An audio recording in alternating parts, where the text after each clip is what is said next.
नमस्कार साथियों। आज की क्लास में हम उत्तर भारत के प्रमुख राजवंश पढ़ने वाले हैं। तो क्लास बहुत ही इम्पोर्टेंट है आप लोगों के लिए, तो क्लास में बने रहिएगा हमारे साथ। तो शुरुआत करते हैं। सबसे पहले हम सेन वंश को पढ़ने वाले हैं। सेन वंश की स्थापना किसने और कहाँ की? तो सामंत सेन ने की थी राठ के अंदर। सामंत सेन का उत्तराधिकारी कौन हुआ? तो विजय सेन हुआ था। सेन वंश की राजधानी कहाँ थी? लखनौती के अंदर थी। सेन वंश का प्रथम स्वतंत्र शासक कौन था? विजय सेन था। विजय सेन का उत्तराधिकारी कौन हुआ?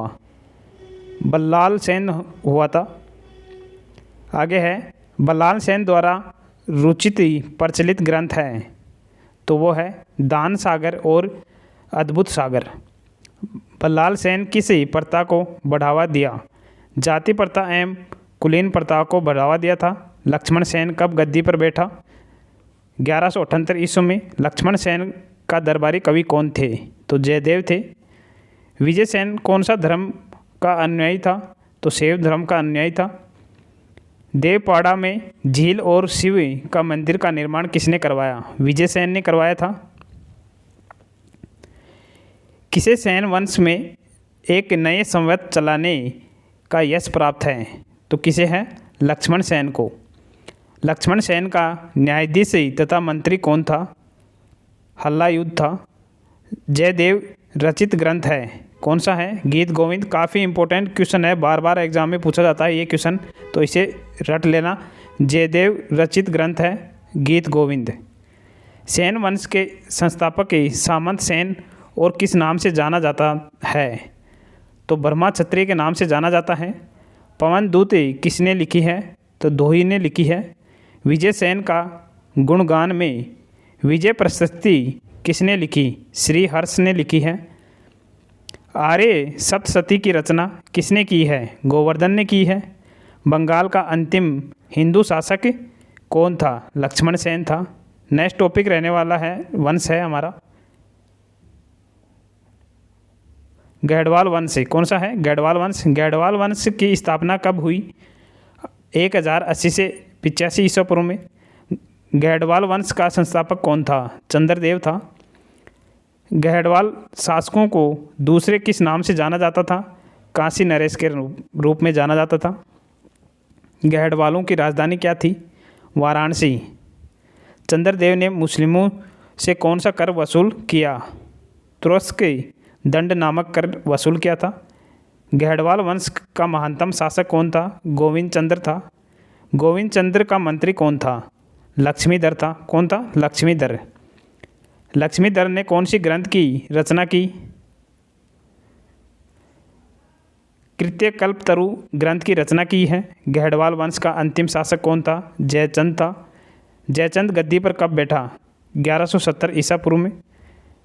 निषेध चरित्र व खंडन खंड खाद के रचयिता श्री हर्ष किस शासक के राजकवि थे? जयचंद के थे। जयचंद की पुत्री सहयोगिता का अपहरण किसने किया? पृथ्वीराज चौहान तृतीय ने। मोहम्मद गौरी ने किस युद्ध में जयचंद को पराजित कर हत्या कर दी? चंदावर के युद्ध में। किसमें? चंदावर के युद्ध में। चंदावर के युद्ध कब हुआ था? 1193-94 ईस्वी में हुआ था।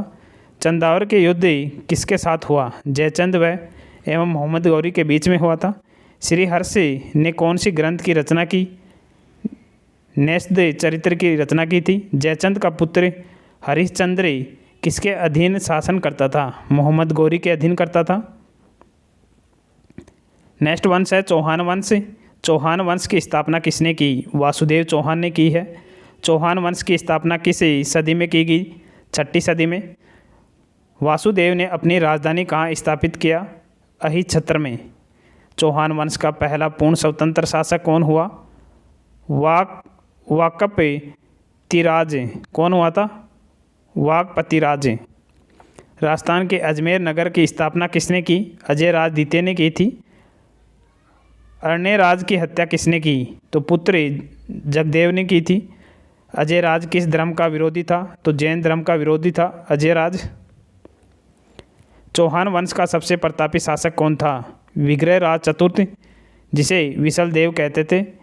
विग्रहराज चतुर्थ की रचना कौन सी है?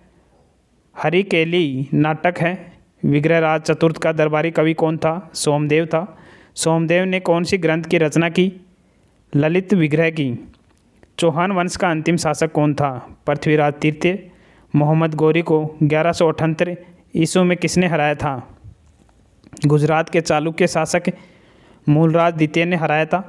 चंदेल शासक परमार्दी को किसने हराया, जिसमें अल्लाह और उदल भी मारे गए? पृथ्वीराज तृतीय ने। त्रायन का प्रथम युद्ध कब हुआ था? 1191 ईस्वी में। त्रायन का प्रथम युद्ध किसके बीच हुआ था? पृथ्वीराज तृतीय और मोहम्मद गौरी के बीच में हुआ था। त्रायन का प्रथम युद्ध में किसकी हार हुई? मोहम्मद गौरी की। त्रायन का द्वितीय युद्ध कब हुआ? 1192 ईस्वी में। त्रायन का द्वितीय युद्ध में किसकी हार हुई? पृथ्वीराज चौहान तृतीय की। पृथ्वीराज चौहान तृतीय का दरबारी कवि कौन था? तो कौन था? चंद्रबरदाई। चंद्रबरदाई ने किस ग्रंथ की रचना की? पृथ्वीराज रासो की। प्राचीन भारत का प्रथम हिंदी कवि किसे कहा जाता है? चंद्रबरदाई को। हिंदी भाषा का प्रथम महाकाव्य किसे कहा जाता है? पृथ्वीराज रासो को। पृथ्वीराज विजय की रचना किसने की है? राजकवि जैनक द्वारा की गई है। रणथंभौर के जैन मंदिर का शिखर किसने बनवाया? तो किसने बनवाया था? पृथ्वीराज चौहान तृतीय ने बनवाया था। विग्रह राज चतुर द्वारा निर्मित 2.5 दिन का झोंपड़ा नामक मस्जिद शुरुआत में क्या था? एक विद्यालय था। किस नाटक के कुछ अंश 2.5 दिन झोंपड़ा मस्जिद की दीवारों पर अंकित हैं? हरिकेली। और ये 2.5 दिन झोंपड़ा कहाँ पर है? अजमेर राजस्थान के अंदर। नेक्स्ट वंश है परमार वंश। परमार वंश का संस्थापक कौन था? उपेंद्र, जिन्हें कृष्ण राज कहा जाता था। परमारु की प्राचीन राजधानी कहाँ थी? उज्जैन में थी। परमार वंश का प्रथम स्वतंत्र एवं प्रतापी शासक कौन था? सिंहक था। प्रारंभिक परमार किसके सामंत थे? राष्ट्रकूटों के। परमार शासक मुअज ने किसको हराया था? हुणों को हराया था। परमार शासक मुअज ने चालुक्य शासक तेल द्वितीय को कितने बार पराजित किया था? 6 बार किया था। सिंधु राज कब गद्दी पर बैठा? 1995 ईस्वी में। सिंधु राज ने कौन कौन सी उपाधि धारण की थी? कुमार नारायण एवं सहसांकी की थी।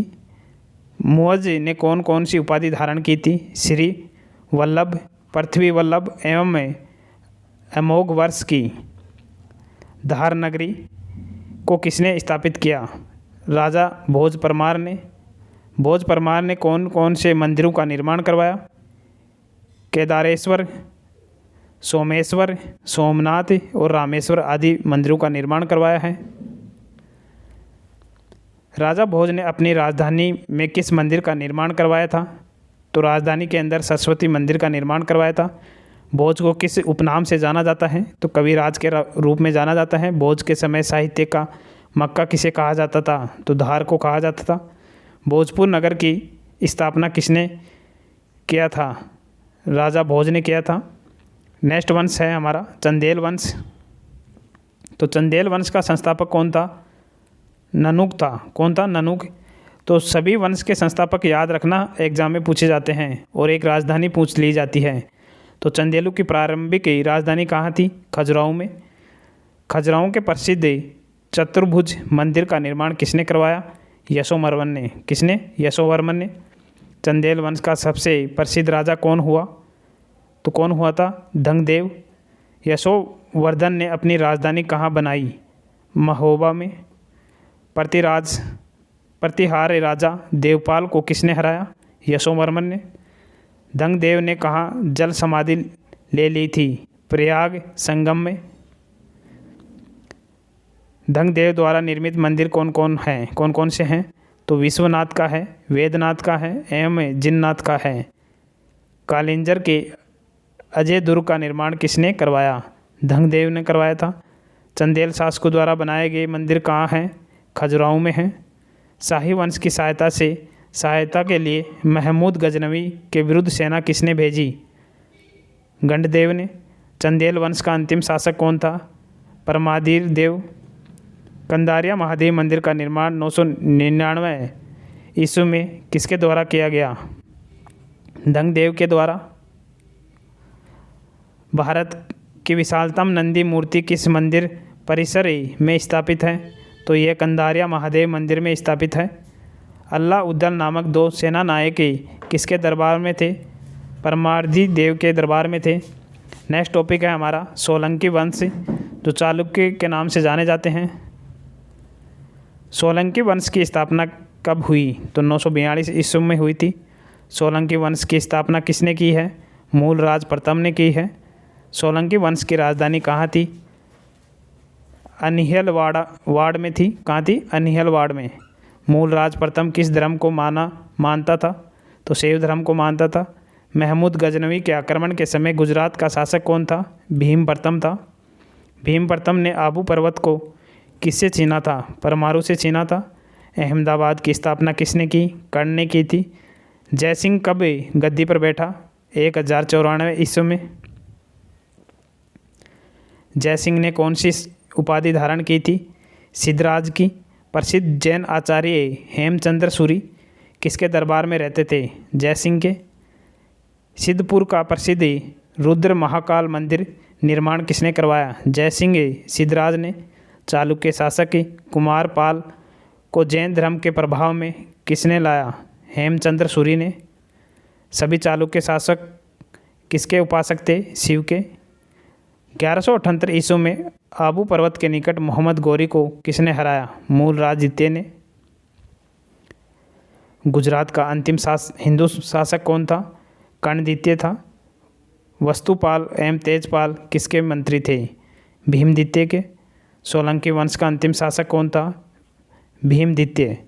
माउंट आबू पर विमल का जैन मंदिर किसने बनवाया? विमल शाह, वास्तुपाल एवं तेजपाल ने। किसने माउंट आबू पर्वत पर एक मंडल का निर्माण कर अपने सातों पूर्वजों की गजारोही मूर्ति स्थापित की? जयसिंह। सिद्धराज ने। मोढेरा का सूर्य मंदिर किस राजाओं ने बनवाया था? सोलंकी राजाओं ने। आबू पर्वत पर स्थित दिलवाड़ा का मंदिर का निर्माण किसने करवाया था? भीम प्रथम के सामंत विमल ने करवाया था। अगला वंश है हमारा चलचूरी या चैंदी वंश। तो चलचूरी वंश का स्थापना कब हुआ? 845 ईस्वी में। कलचूरी वंश के संस्थापक कौन था? कोकल प्रथम। कलचूरी वंश को अन्य किस नाम से जाना जाता था? एहेये के नाम से। कलचूरी वंश की राजधानी कहाँ थी? त्रिपुरी में। कलचूरी के चैंदी राजाओं को किस रूप में जाना जाता है? डाहल मंडल के राजा के रूप में। कोकल प्रथम किसके वैवाहिक संबंध स्थापित किया? चंदेल तथा राष्ट्रकूट शासकीय वंशों से। कलचूरी वंश का शासक कौन था? विजय सिंह। चंदेल राजा त्रिलोक्य वर्मन ने कलचूरियों को पराजित कर किस पर अधिकार कर लिया? डाहल मंडल पर। कलिंगाधिपति की उपाधि किसने धारण की थी? कर्णदेव ने। विक्रमादित्य की उपाधि किसने धारण की थी? गंगेय देव ने। प्रसिद्ध कवि राजशेखर किसके दरबार में रहते थे? कलचूरी वंश के दरबार में। कलचूरी वंश का महानतम शासक कौन था? गंगेय देव। के शासक ने कलिंजर के अजय दुर्ग का निर्माण करवाया? धंगदेव ने। कौन सा संवत जो कलचूरी द्वारा प्रयुक्त किए जाने के कारण कलचूरी संवत भी कहलाता है? त्रैकुटक संवत। नेक्स्ट वंश है हमारा तोमर वंश। तोमर वंश का संस्थापक कौन था? अनंगपाल तोमर। तोमर वंश की स्थापना कब की गई? 736 ईस्वी में। दिल्ली की स्थापना किसने की थी? अनंगपाल तोमर ने की थी। काफ़ी इम्पोर्टेंट है। तोमर की राजधानी क्या थी? दिल्ली का दिल्ली। तोमर वंश का सामंती सरदार कौन था? राजा झोला। तोमर किस वंश के अनुयायी थे? वैष्णव धर्म के अनुयायी थे। अगला वंश है हमारा सिसोदिया वंश। सिसोदिया वंश किस कुल से थे? तो राजपूत सूर्यवंशी कुल से थे। सिसोदिया वंश का शासक कहाँ था? मेवाड़ के अंदर। सिसोदिया वंश की राजधानी कहाँ थी? चित्तौड़ में। विजय स्तंभ का निर्माण किसने करवाया? राणा कुंभा ने। विजय स्तंभ कहाँ स्थित है? चित्तौड़गढ़ में है। राजा कुंभा सबसे ज़्यादा शौकीन था संगीत का। खतौली का युद्ध किसके बीच हुआ था? राणा सांगा एवं इब्राहिम लोदी के बीच 1518 ईस्वी में। सिसोदिया वंश का सबसे प्रतापी शासक कौन था? महाराणा प्रताप। 1576 ईस्वी में प्रसिद्ध हल्दी घाटी युद्ध किसके बीच हुआ था? अकबर और महाराणा प्रताप के बीच में। महाराणा प्रताप का पराक्रमी सेनापति कौन था? झाला सरदार। महाराणा प्रताप के घोड़े का नाम क्या था? चेतक। रानी पद्मिनी के पति का नाम क्या था? तो रानी पद्मिनी के पति का नाम था राणा रतन सिंह। तो आप लोगों को क्लास कैसी लगी कमेंट बॉक्स में कमेंट करके ज़रूर बताना। जल्द ही नई क्लास से मिलेंगे, तब तक के लिए जय हिंद, जय भारत, धन्यवाद।